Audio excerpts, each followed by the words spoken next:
तो ठीक है भाई, ये है अपनी आई थिंक 4 जून की वीडियो। तो इसमें हमारा क्या हो रहा था, जैसे कि हम देख सकते हैं यहाँ पे 4 जून में क्या हुआ था। मार्केट की एक मेरी फेवरेट प्लेसमेंट थी, जो कि मार्केट 0.60 से उठ के ऊपर जा रही थी, ठीक है। एंड वो 0.60 भी था एंड एक ये साइड का रेजिस्टेंस भी। तो यहाँ से मार्केट ने क्या किया, मार्केट ने स्विंग का ब्रेकआउट किया। स्विंग के ब्रेकआउट के बाद मार्केट नीचे आई, तो मुझे लगा यहाँ से मार्केट फुल मूव देना शुरू हो गई। बट एक डेली में ये चीज़ मैं देख लेता कि यहाँ पे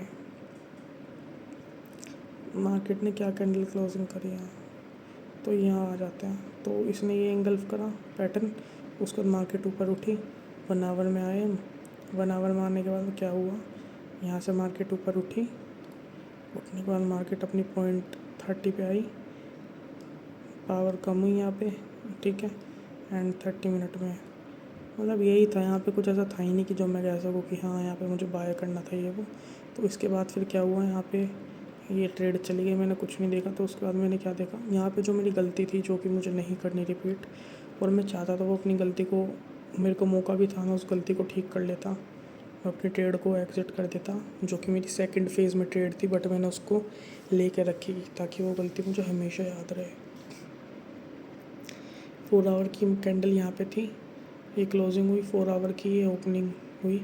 तो मैंने क्या देखा कि मार्केट ने नीचे का ब्रेकआउट दिया, ऊपर गई अगेन, फिर अभी जो नीचे आ रही है एक फेवरेट रिट्रेसमेंट है, यहाँ मार्केट ऊपर जाएगी। तो मैं 1 आवर में आया, 1 आवर में आने के बाद मैंने यहाँ पे अपनी फेवरेट रिट्रेसमेंट लगाई एंड फेवरेट रिट्रेसमेंट लगा के मैंने 0.60 से डायरेक्ट ट्रेड एंटर कर दी। ये थी मेरी गलती। बट एक चीज़ अच्छी क्या थी, मैंने इसमें एसएल नीचे लगा कर रखा था, तो मेरा एसएल 10 पॉइंट से बच गया था। मार्केट अगेन ऊपर आई, मेरे पास पूरा मौका था कि मार्केट में मैं इसको एग्जीक्यूट कर लूँ, मतलब एग्ज़िट कर दूँ, पर मैंने नहीं करी ट्रेड एग्ज़िट अपनी।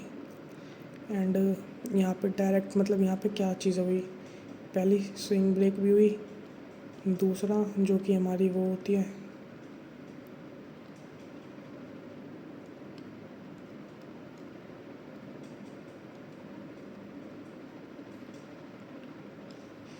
पहला स्विंग ब्रेक भी हुई, दूसरा क्या था, ये रही हमारी स्विंग ब्रेक, ठीक है। दूसरा हमारा AOI, तो हमारा AOI भी था 0.60 का यहाँ पे। पर जो तीसरी चीज़ जिसका हम सबसे ज़्यादा ध्यान देते हैं कि हमारे AOI पे आने के बाद जब मार्केट AOI पे आ गई, तो उसके बाद ही उसने कोई स्विंग ब्रेक करी या नहीं करी। एंड स्विंग ब्रेक करने के बाद देन हमारी जो यहाँ से ट्रेड एग्जीक्यूट होती है, तो इस चीज़ का हमें ध्यान रखना है। एंड वो चीज़ मैंने यहाँ पे नहीं करी, सबसे ज़्यादा बड़ी गलती थी मेरी है। तो इस चीज़ का मुझे ध्यान रखना है आगे से कि हाँ।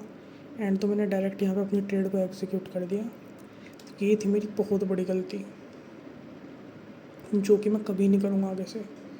तो ये थी मेरी 4 जून की गलती, जो कि इसको मुझे दोबारा रिपीट नहीं करना बिल्कुल भी।